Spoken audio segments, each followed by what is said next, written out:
नमस्कार दोस्तों, आज से हम इस चैनल पर राजस्थान के इतिहास की कक्षाएं शुरू करने जा रहे हैं और हम सर्वप्रथम बात करेंगे राजस्थान के राजपूत राजवंशों पर।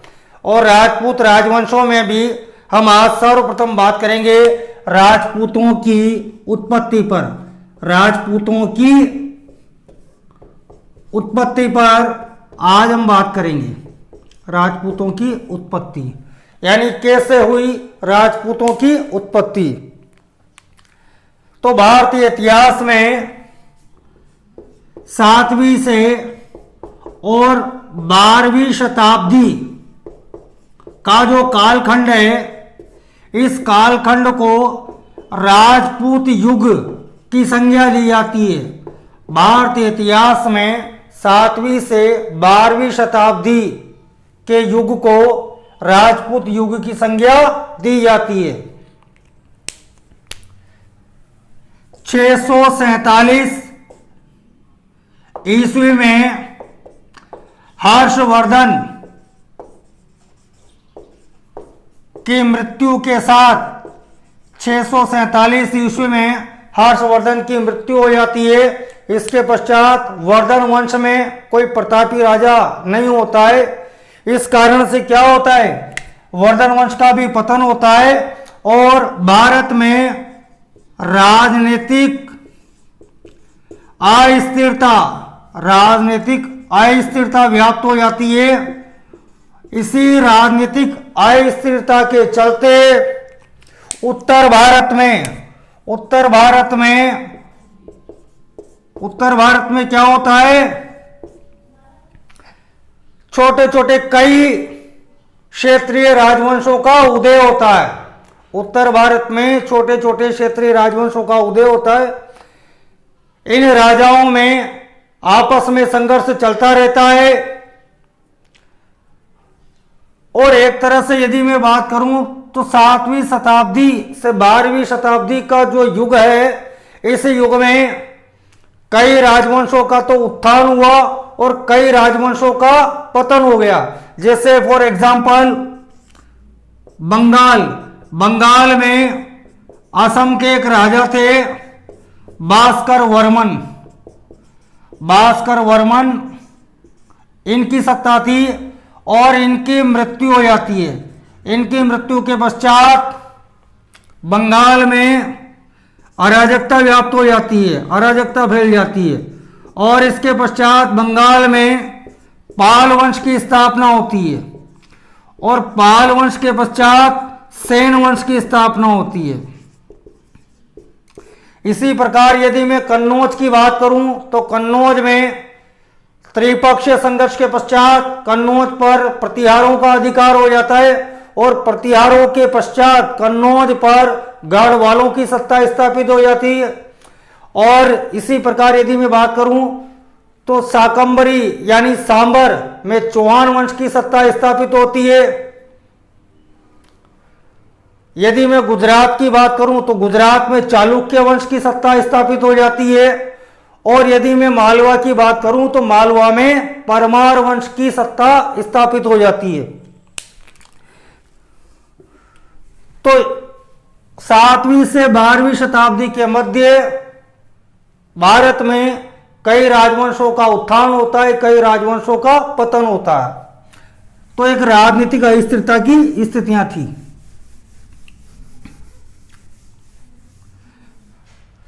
अब हम बात करते हैं कि राजपूत जो शब्द है, राजपूत कौन थे राजपूत, किसे कहा गया राजपूत। तो राजस्थान के एक इतिहासकार हैं गौरीशंकर हीराचंद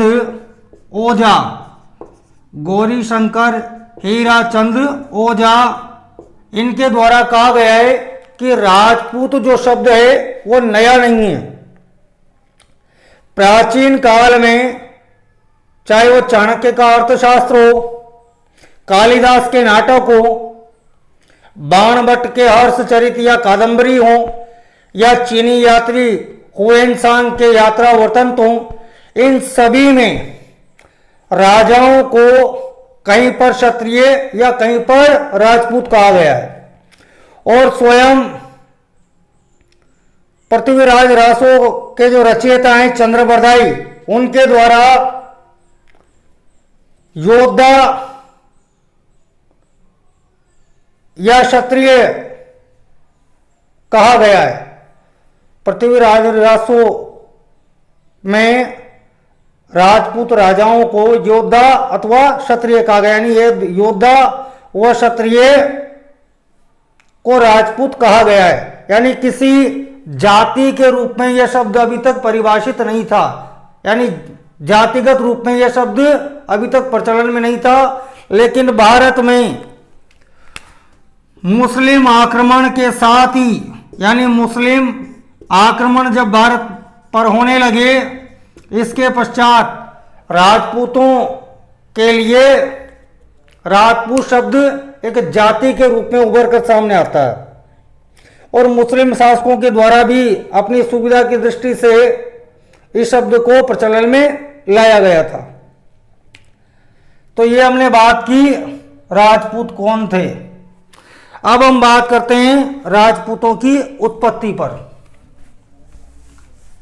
यानी उत्पत्ति कैसे हुई राजपूतों की। राजपूतों की उत्पत्ति,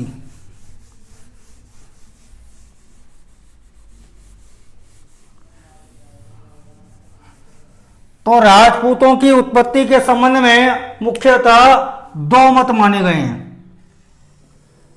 राजपूतों की उत्पत्ति के संबंध में मुख्यतः दो मत माने गए हैं। एक तो है विदेशी उत्पत्ति का मत, विदेशी उत्पत्ति का मत, और दूसरा है भारतीय उत्पत्ति का मत, भारतीय उत्पत्ति का मत। ये दो मत माने गए हैं। हम सर्वप्रथम बात करते हैं विदेशी उत्पत्ति के मत पर। तो विदेशी उत्पत्ति का मत किस किस के द्वारा दिया गया? Colonel Tod, colonel James Tod के द्वारा दिया गया, वी ए स्मिथ के द्वारा दिया गया, V A Smith, D R Bhandarkar के द्वारा दिया गया, भंडारकर, और कनिंगम के द्वारा दिया गया, कनिंगम, और एक दिया गया विलियम क्रुक के द्वारा, विलियम क्रुक, विलियम क्रुक के द्वारा विदेशी उत्पत्ति के मत को दिया गया था। तो सबसे पहले हम बात करेंगे कर्नल जेम्स टोड पर। कर्नल जेम्स टोड ने राजपूतों को क्या कहा? शक या सितियन जाति के वंशज हैं। राजपूत शक या सीतियन जाति के वंशज हैं। कर्नल जेम्स टोड ने क्या कहा? राजपूत शक या सीतियन जाति के वंशज हैं। कर्नल टोड ने यह क्यों कहा? कर्नल टोड ने कहा कि विश्व के जो प्रमुख धर्म हैं उनका उदय मध्य एशिया में हुआ है, और मध्य एशिया से ही कई जातियां भारत में आई थी, भारत में आई, भारत में बस गई, और सामाजिक एवं धार्मिक समानताओं के आधार पर कर्नल टोड ने इस मत को दिया है। जैसे रहन सहन के मामले में हो, खान पान के मामले में हो, मांसाहार का प्रचलन हो, रथों द्वारा युद्ध करना, अश्व पूजा हो, शस्त्र पूजा हो, यज्ञों का प्रचलन हो, ये सब सीतियन जाति में भी होते थे और ये राजपूत जाति में भी होते थे। इस कारण से कर्नल टोड ने इस मत को दिया था कि राजपूत शक या सीतियन जाति के वंशज हैं। इसके बाद हम स्मिथ के मत की बात करते हैं। स्मिथ ने क्या मत दिया? स्मिथ ने कहा राजपूत हूणों की संतान हैं। राजपूत हूणों की संतान है। किसने कहा? विंसेंट ऑर्थर स्मिथ के द्वारा कहा गया। अगला मत है डी आर भंडारकर। इन्होंने क्या कहा, राजपूत विदेशी ब्राह्मण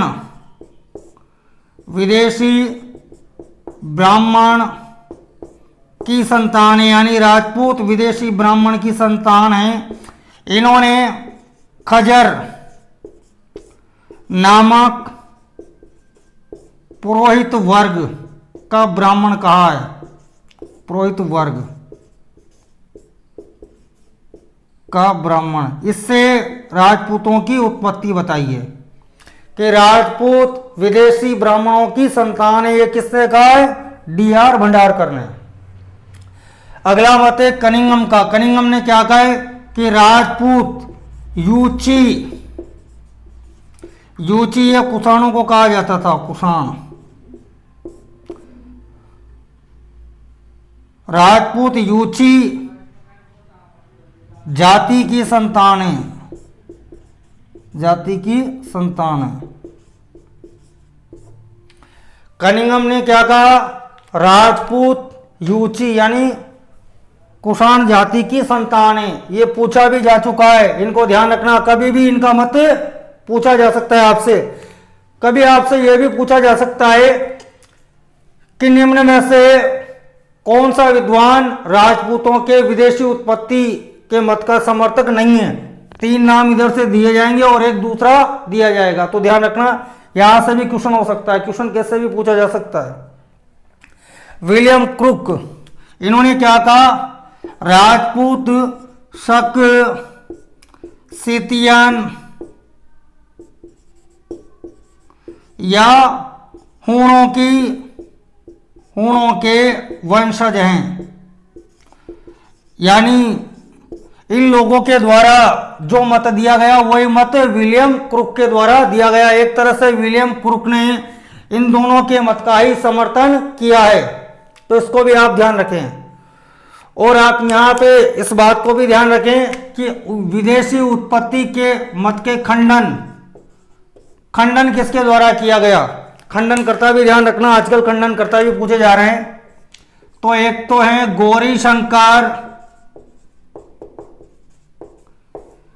गौरी शंकर हीराचंद ओझा।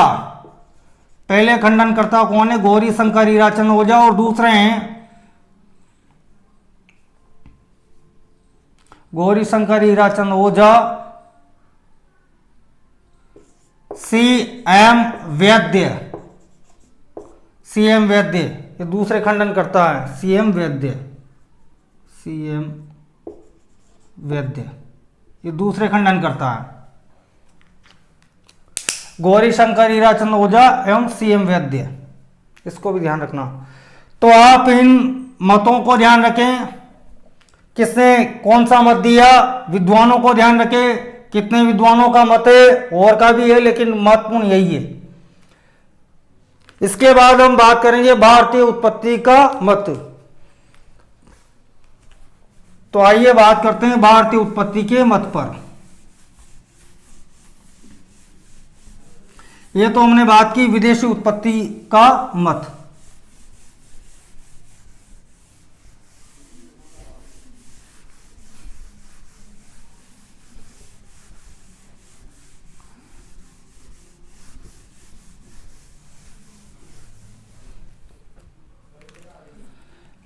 भारतीय उत्पत्ति का मत, भारतीय उत्पत्ति का मत। अब इस संबंध में कई मत प्रचलन में है, जैसे अग्निकुंड का मिथिक है, वैदिक आर्यों की संतान है, ब्राह्मणों की संतान है, सूर्य एवं चंद्रवंशीय मत को भी बताया जाता है। तो इस संबंध में अपन एक एक पे बात कर लेते हैं किस कौन कौन सा मत है।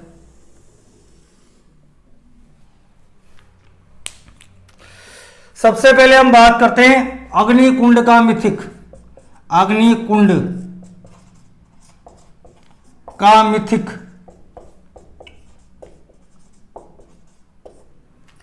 इस सिद्धांत को देने वाले हैं चंद्रबरदाई,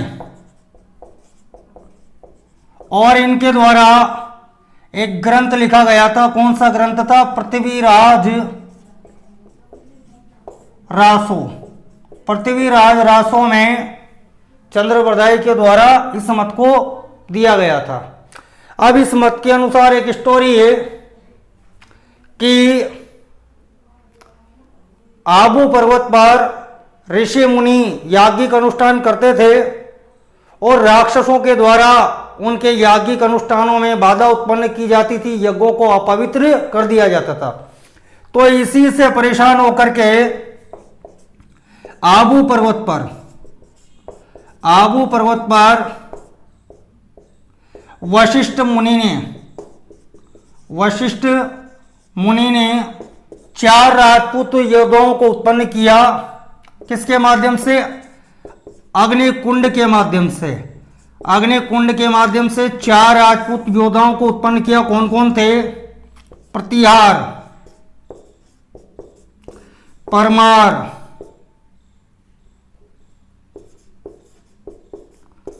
चालुक्य एवं चौहान। इन 4 राजपूत योद्धाओं को, जातियों को उत्पन्न किया गया। ये अग्निकुंड का मिथिक है। अब इस अग्निकुंड के मिथिक का कौन कौन विद्वान समर्थन करता है, यानी इसके समर्थक कौन कौन है? समर्थक किस किस के द्वारा इस सिद्धांत का समर्थन किया गया, इसको भी आप ध्यान रखें। तो समर्थकों में सबसे पहला नाम है सूर्यमल्ल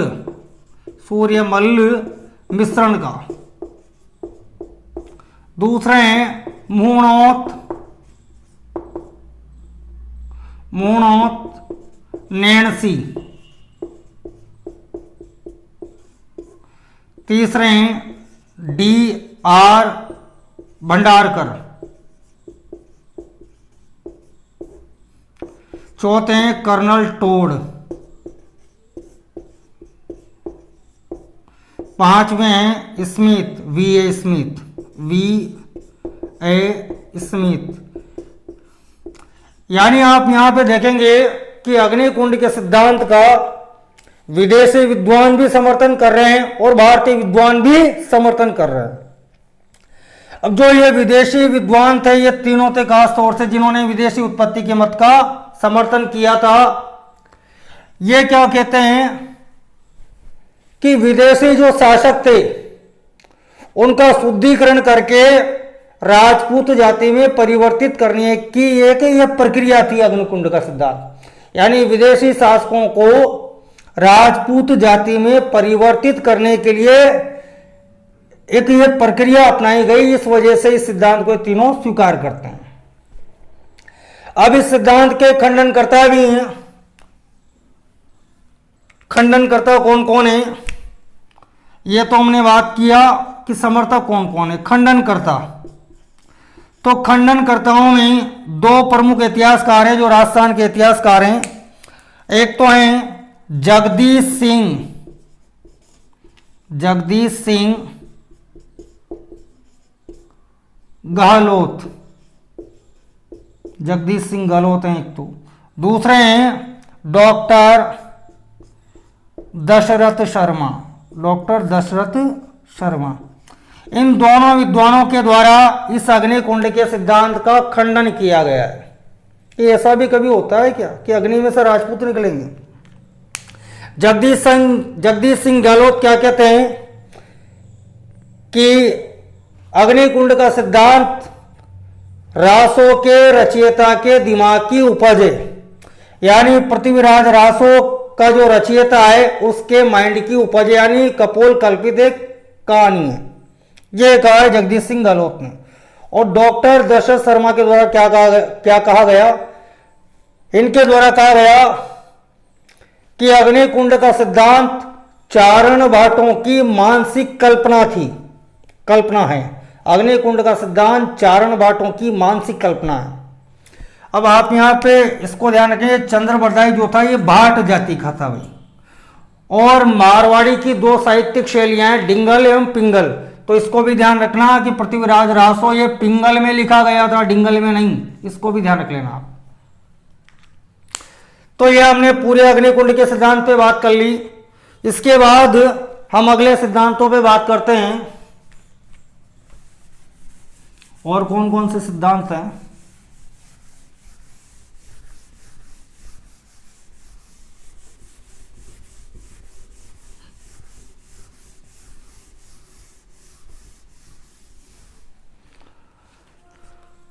अगला मत है दूसरा, सेकंड वाला, गौरी शंकर हीराचंद ओझा। सॉरी, इसको मिटा देते हैं।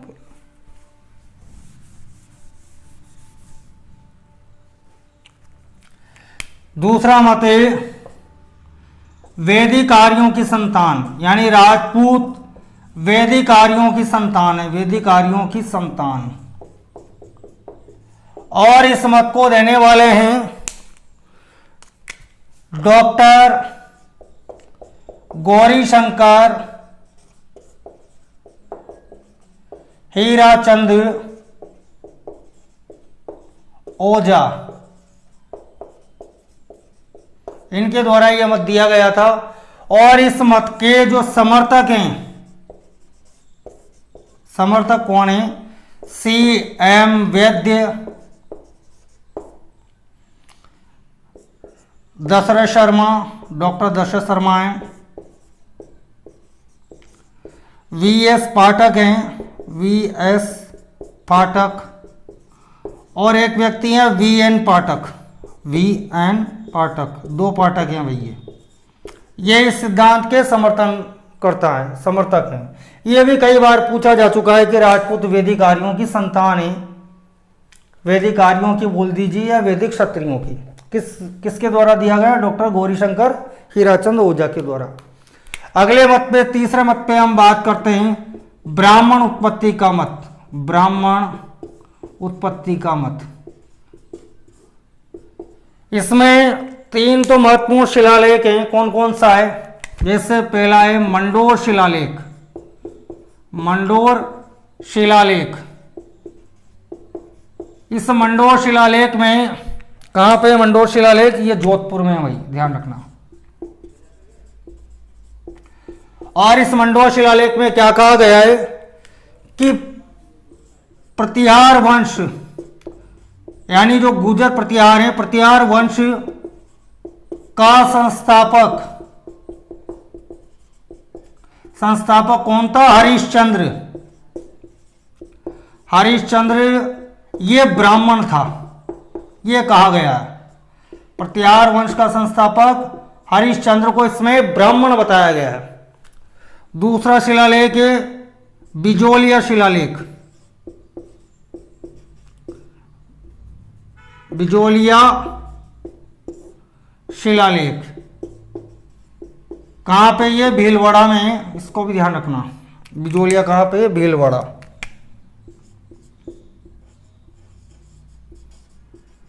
भीलवाड़ा में। और इस शिलालेख में क्या कहा गया है? इस शिलालेख में कहा गया है, इस शिलालेख में कहा गया है, इसमें चौहानों को वत्स गोत्रीय ब्राह्मण बताया गया है। चौहानों को वत्स गोत्रीय ब्राह्मण बताया गया है बिजोलिया शिलालेख में। एक शिलालेख है चाकसू का शिलालेख। चाकसू कहां पे? जयपुर में। चाकसू शिलालेख कहां पे? जयपुर में।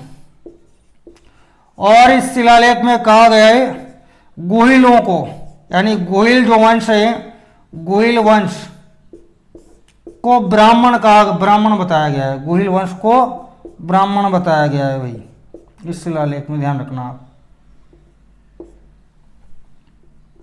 गोहिल वंश को ब्राह्मण बताया गया है। तो आप यहां पे इन तीनों शिलालेखों को ध्यान रखना। सीधा क्वेश्चन आएगा किस शिलालेख में राजपूतों की ब्राह्मण उत्पत्ति का उल्लेख प्राप्त नहीं होता है।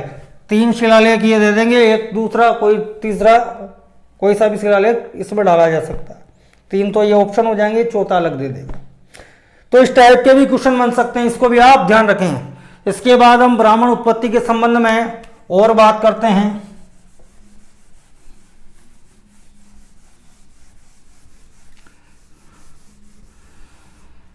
राजस्थान के एक प्रसिद्ध इतिहासकार हैं डॉक्टर गोपीनाथ शर्मा। डॉक्टर गोपीनाथ शर्मा, इनके द्वारा क्या कहा गया है, आधुनिक इतिहासकार है राजस्थान के, इनके द्वारा कहा गया है कि जो मेवाड़ के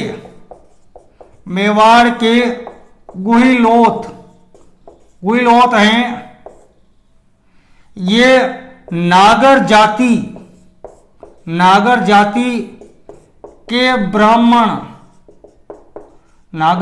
के ब्राह्मण गुहे दत्त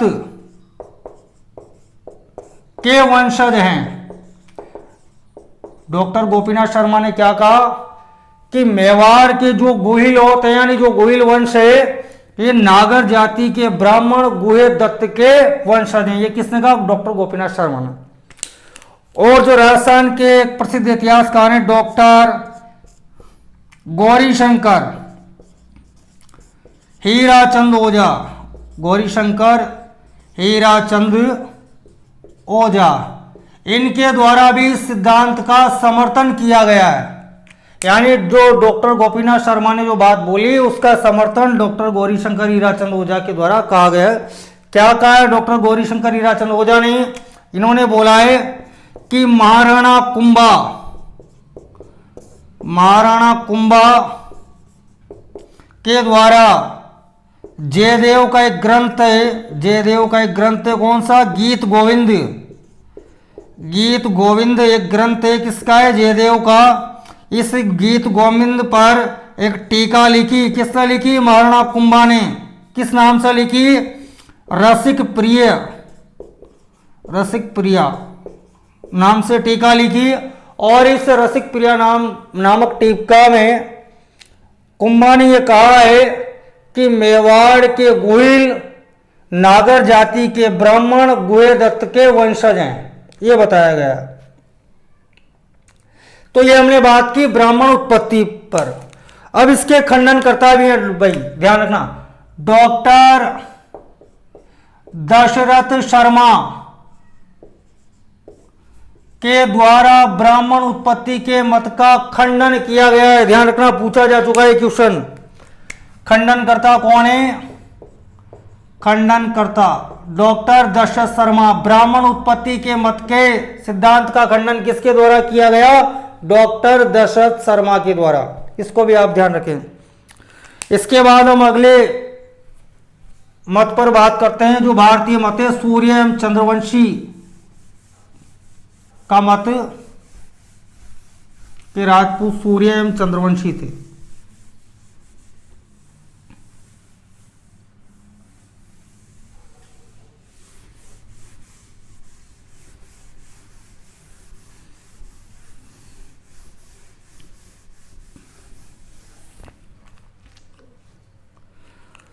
सूर्यवंशी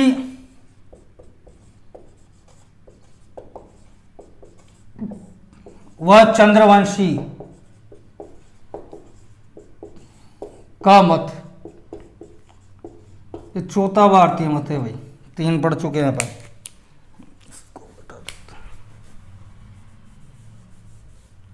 सूर्यवंशी व चंद्रवंशी का मत, ध्यान रखना, यह मत सर्वाधिक मान्य मत है भाई। राजपूतों की उत्पत्ति के संबंध में यदि बात की जाए कि कौन सा मत राजपूतों की उत्पत्ति के संबंध में सर्वाधिक मान्य है, तो सूर्यवंशी और चंद्रवंशी का मत, और राजपूत भी इसी मत को सर्वाधिक मानते हैं। अब इस मत के संबंध में कई महत्वपूर्ण शिलालेख हैं, जैसे 1274 का चित्तौड़ का शिलालेख,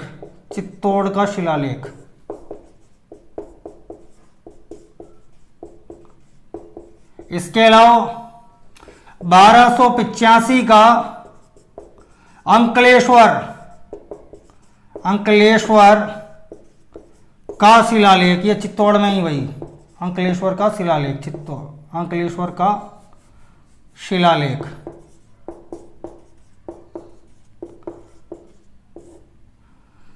इसके अलावा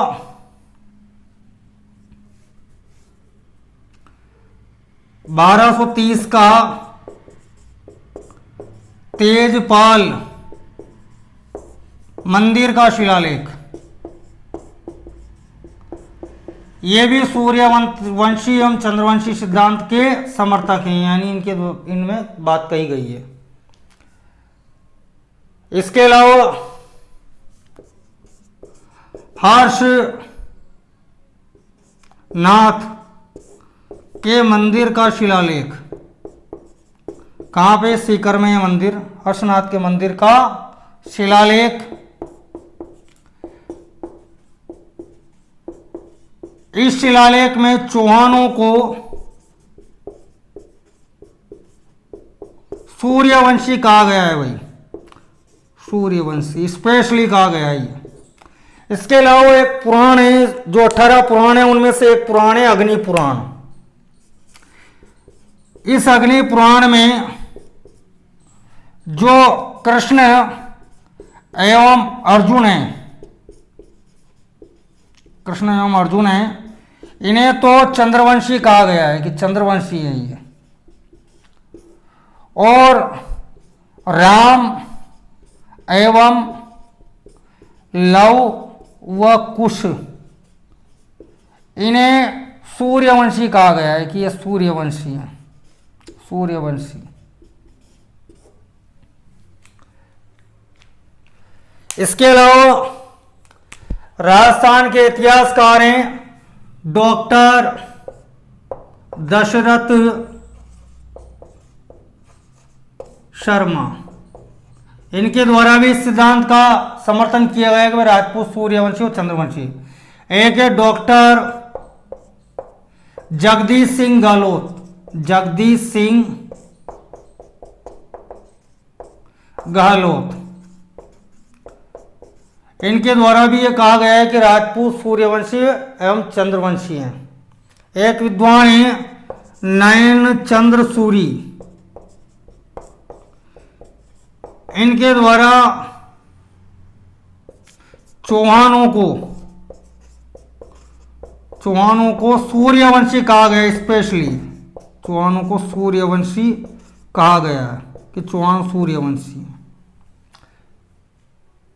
तो ये हमने बात की सूर्यवंशी एवं चंद्रवंशी मत पर।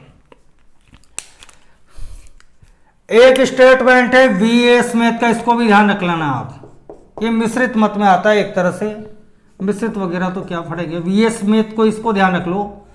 इन्होंने कहा है कि राजपूत आदिम जातियों की संतान है, राजपूत आदिम जातियों की संतान है। ये किसने कहा है? ये वीए स्मिथ ने कहा। इस स्टेटमेंट को ध्यान रखना, कभी भी पूछा जा सकता है कि किसने राजपूतों को आदिम जातियों की संतान बताया? वीए स्मिथ ने। तो ये हमने बात की राजपूतों की उत्पत्ति पर। वीडियो आपको कैसा लगा आप कमेंट बॉक्स में जरूर बताएं, और इस चैनल को ज़्यादा से ज़्यादा लाइक करें, शेयर करें, वो चैनल को सब्सक्राइब करें। धन्यवाद।